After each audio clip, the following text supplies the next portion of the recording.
Good morning, everyone.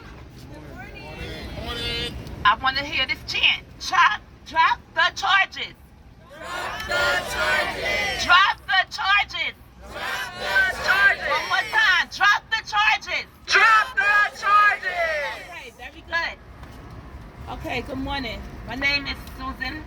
Thank you all for coming. Excuse me. Thank you to Stand With Tracy team and Vision Freedom Fund for working so hard to bring this together.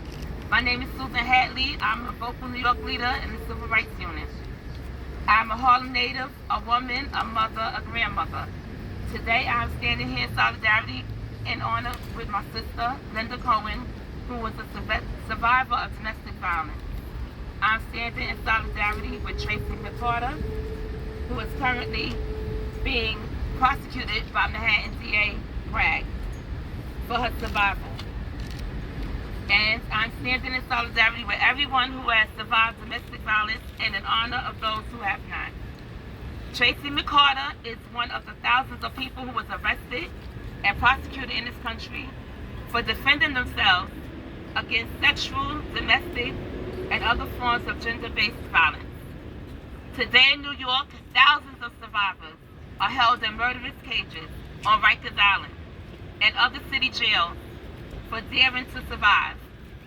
Thousands more are made survivors by the abuse that happens in those cages. It is overwhelmingly Black, brown, and poor people who are punished for surviving. Despite Manhattan DA Alvin Bragg tweeting support for Tracy while on his campaign trail and committing to not prosecute survivors of domestic violence, excuse me, DA Bragg his office has continued to brutalize campaign against Tracy, while Alvin Bragg himself was repeatedly dodged questions of accountability from community members. Tracy's trial is fast approaching, and our demand is that the Manhattan DA must stand by his comments and drop the charges against Tracy McCarter. Free survivors and free them all. Free them all. Free them all. Free them all. Free them all. Free them all. Free them all. Our first speaker will be Samaya from Survived and Punished.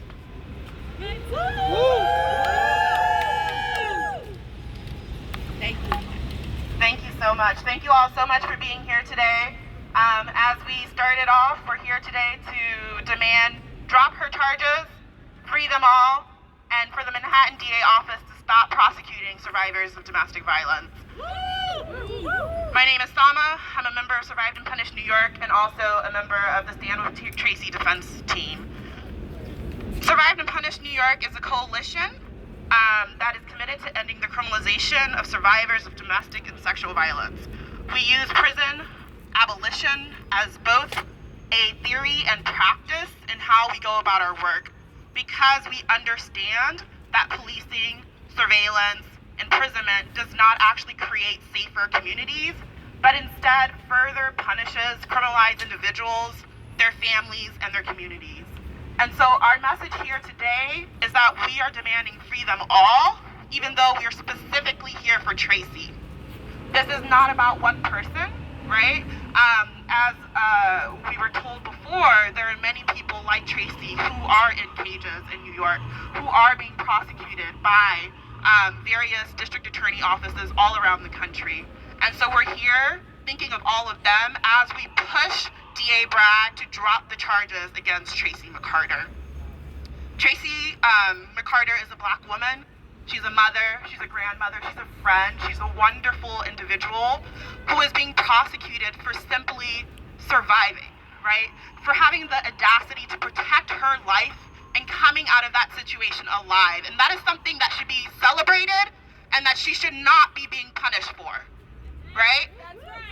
However, what we're hearing from the Manhattan DA's office is that Tracy, after surviving various forms of violence, is now being punished because she dared to protect herself And now what the situation Tracy is in is that the state, the criminal legal system, has become another form of abuser to her. 2 years ago, when she was arrested, she was incarcerated at Rikers. She was held there without bail during the height of the COVID-19 pandemic. She's a nurse. She's someone who dearly wanted to be with her family, but also wanted to be out here helping her community because that's who she is. However, they were stating that she was somehow a danger, a flight risk, even though this is her community and she has people here who support her. And while in Rikers, she faced so much violence. And now, even when she was released from Rikers, she was subjected to shackling. That made her home its own sort of prison and really kept her from accessing the trauma care that she needed after experiencing what she experienced. And while we're grateful today that Tracy is no longer shackled, she is still not free. She's still not free because she's having to deal with this criminal system that is telling her that she did something wrong by protecting herself, that is telling her that she should spend years in prison because she survived. And we say no. No. So we're here today to call on Manhattan DA Bragg and say that you do have the power to drop the charges against Tracy McCarter. Because the lie being floated by the Manhattan DA office is that they've done all they can do. They've offered a plea. They've tried to get rid of the murder charge. And it's the judge who just is making the situation difficult. It's not their office. And we know that's a lie. The prosecutor has so much power in the situation. They can choose to not prosecute Tracy. However, they're continuing to pursue a trial, right? They claim that they have done nothing wrong in the situation, even though we know they presented the charges to the grand jury without mentioning Tracy's history of abuse. The fact that she is a survivor never came up when they were talking to the grand jury about bringing these charges against her. And now they're trying to lie to us and say there's nothing they can do. Well, what does it mean to have someone in power who's saying they know someone did not commit murder, yet they're going to continue to prosecute them? So you're saying that you're going to prosecute someone you know is innocent? That's absolutely ridiculous. And we say, no! We are all here because we believe Tracy and the thousands and thousands and thousands of individuals who are prosecuted, who are criminalized, who are caged for surviving, for protecting their lives, for protecting the lives of people they love, should not be criminalized. They should not be criminalized. They should be free. And so our demand remains: free them all, stop prosecuting survivors of gender violence, including domestic violence and sexual violence, and drop her charges. Drop her charges. Drop her charges.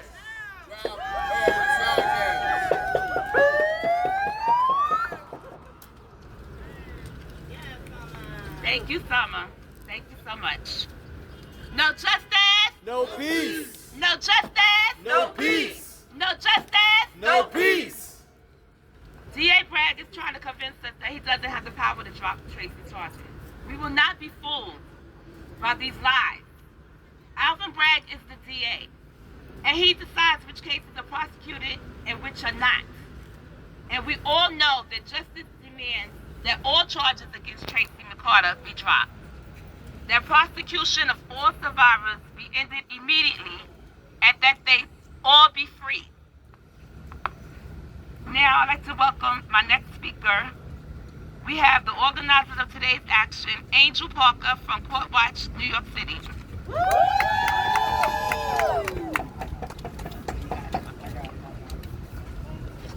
Good morning. Thank y'all for showing up. I see y'all out there. Don't be shy. Join us. Good morning, y'all. My name is Angel Parker. I use she, her pronouns, and I am Envision Freedom Fund's Program Coordinator of Court Watch NYC. For those of you who don't know, Envision Freedom Fund, formerly the Brooklyn Community Bail Fund, uses every available resource we have to win long-term, transformative changes that will dismantle the inhumane criminal punishment system and immigration system and ensure freedom for all. Court Watch NYC is a volunteer-powered program, and we're designed to hold prosecutors like Alvin Bragg and also judges accountable for their actions. Day in and day out, court watchers have seen New York City assistant district attorneys, including those right here in Manhattan down the streets, use their power to intentionally jail people by distorting facts and pathologizing our communities. We are proud to stand here as supporters of the Stand With Tracy campaign to demand that Manhattan DA Alvin Bragg drop all charges against Tracy McCarter. As you heard, while on the campaign trail for Manhattan DA just last year, Alvin Bragg tweeted out his support for Tracy McCarter. He ran for office on the premise of being a black man from Harlem who gets it. What good has it done Tracy? A black woman, a mother, a grandmother, a nurse, a domestic violence survivor, and a resident of Harlem at that. What good has it done her to have him as a district attorney for her case? You don't get to build a career painting yourself as an advocate for survivors in the black community only to turn around and throw that same community under the bus and criminalize that same community when it's convenient for you. If this DA will not advocate for people who are being targeted by this racist and oppressive system, then there can be no better proof that the system is not interested in justice. The legal system was designed to take away people's freedom, not to administer justice, and especially not for black women, especially not for black women who have survived domestic violence. It is only capable of administering prosecutions, cages, and trauma, none of which are useful to criminalize survivors like Tracy. DA Bragg wants us to believe that he is prosecuting Tracy because he has to. He claims he's done all he can do for Tracy, and he claims that he simply can't drop the charges against her as much as he truly does believe that she is a survivor. He claims not to know how to drop charges against her because she has already been indicted. We know that what Alvin Bragg is claiming is impossible is in fact possible. The demand is clear. Drop the charges against Tracy now. Stop prosecuting survivors. Free survivors and free them all.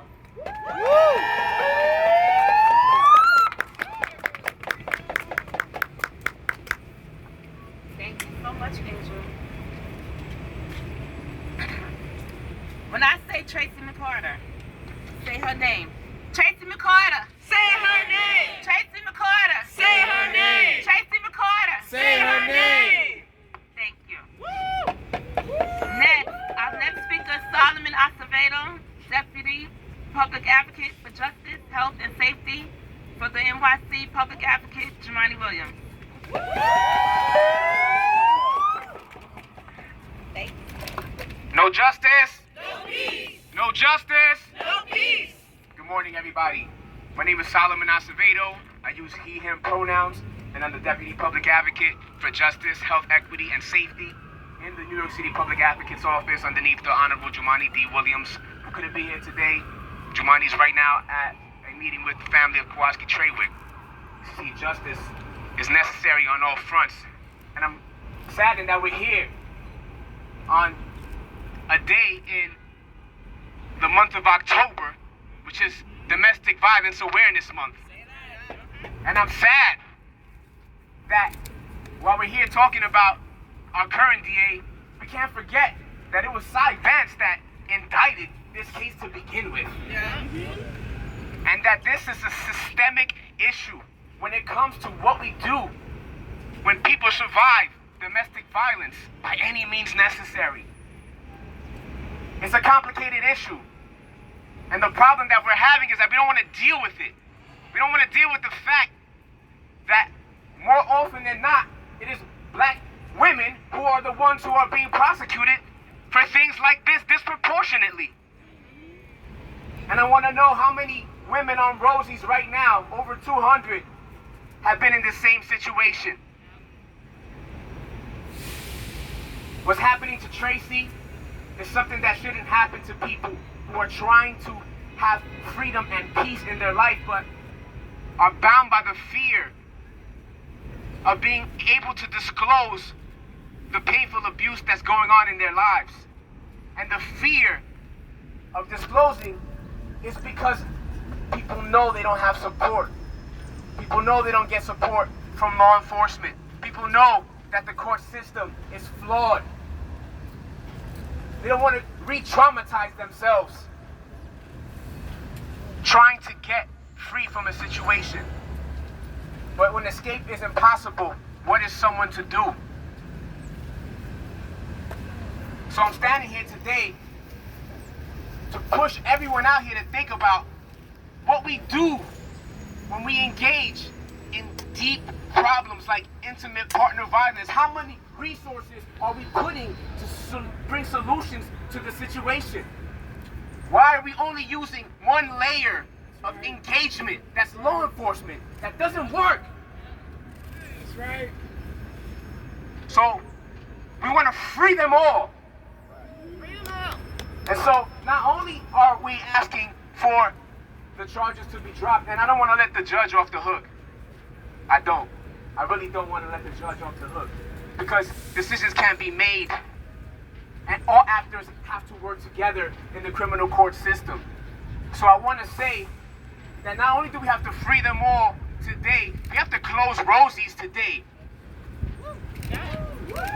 We need to close Rosie's today. If we're talking about Rikers Island and the unjust punishment of women and really engaging in solutions to the problem, understand why women are incarcerated, we need to do that today.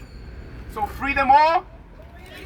Free them all. Free them all. Free them all. Free them all. Free them all. Free them all. Thank you, everyone.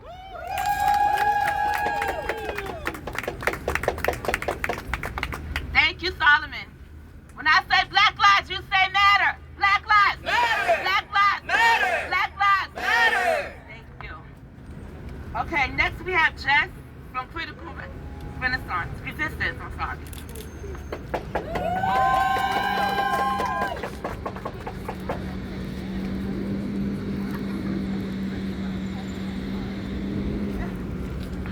Morning, y'all.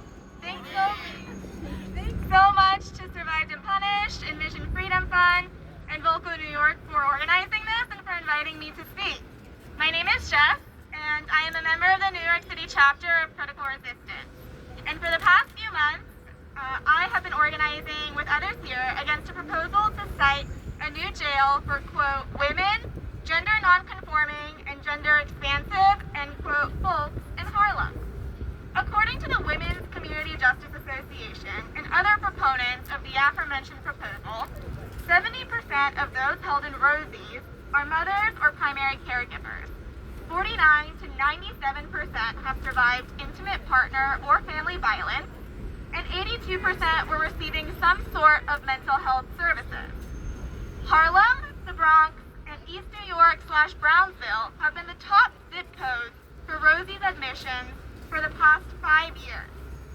Those numbers underscore what we as Prison Industrial Complex, or PIC, abolitionists already know, that the PIC, which includes DA offices, exists not to prevent nor address harm, not to keep all communities safe, but to deal with those deemed surplus to the contemporary politic-economic order, to make an example out of those who dare to survive in a world that never stops trying to kill them, and to limit our collective imaginings of liberation and possibility in a way that upholds anti-Black, cis-heteropatriarchal, capitalist hegemony.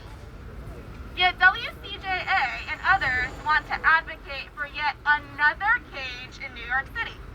Against the backdrop of neoliberalism, architects and apologists of carceral expansion are intent on selling us this discourse that the next jail will be a better jail, a kinder jail, a trauma-informed jail, if you will.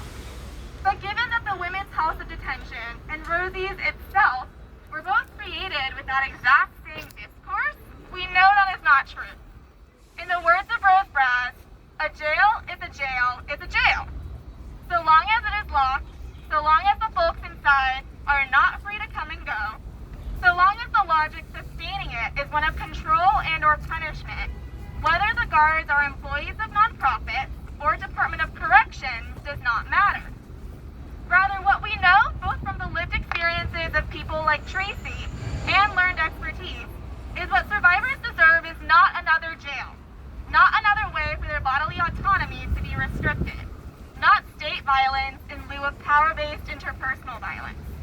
What they deserve is affirming, accessible health care, a place to call home, relationships filled with love and joy, and the space and resources to process and move through the violence they have endured. And Tracy McCarter is no exception. Alvin Bragg and the Manhattan DA's office need to drop all charges against Tracy, and New York must end prosecution of all survivors, and I would argue everyone, immediately, and free everyone currently in cages. Miriam Kaba says that PIC abolition is a political project of making. Instead of a new jail, how could that space in Harlem be used to the benefit of that community? Instead of incarcerating survivors, how can we arrange our world to care for them and to actually prevent that kind of harm from repeating itself? We need our people, Tracy included, with us to boldly imagine together. So until Tracy and the millions of others caught up in the PIC are free, we fight. Thanks so much, y'all.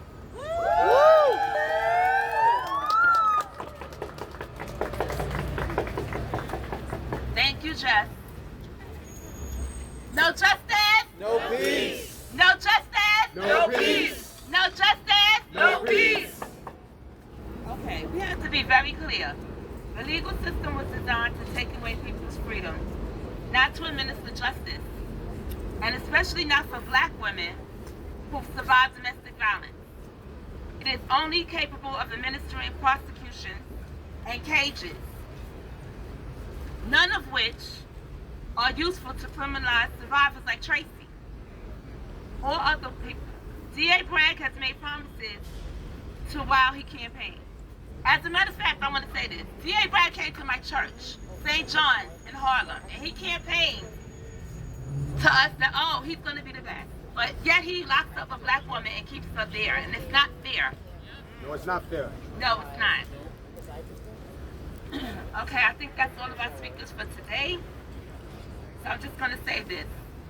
Tracy McCarter is a black woman who is being prosecuted for daring to survive. I'm going to repeat that because I want it to sink in. Tracy McCarter is a black woman who is being prosecuted for daring to survive. And her story is not unique. The U.S. prisons and jails are filled with survivors. That's right. 90% of incarcerated women in New York are survivors of domestic violence, gender violence. She deserves much better. We all do. Our demands remain the same. The Manhattan DA, Alvin Bragg, must stand by his commitments and drop the charges against Tracy McCarter. Free survivors and free them all. Free survivors. Right now, we are closing out this rally, but our advocacy on behalf of Tracy and all survivors continue. Stand with Tracy team will be hand delivering a petition with 20,000 signatures. That's good. Let's go. Let's go. Drop the charges! Drop the charges! Drop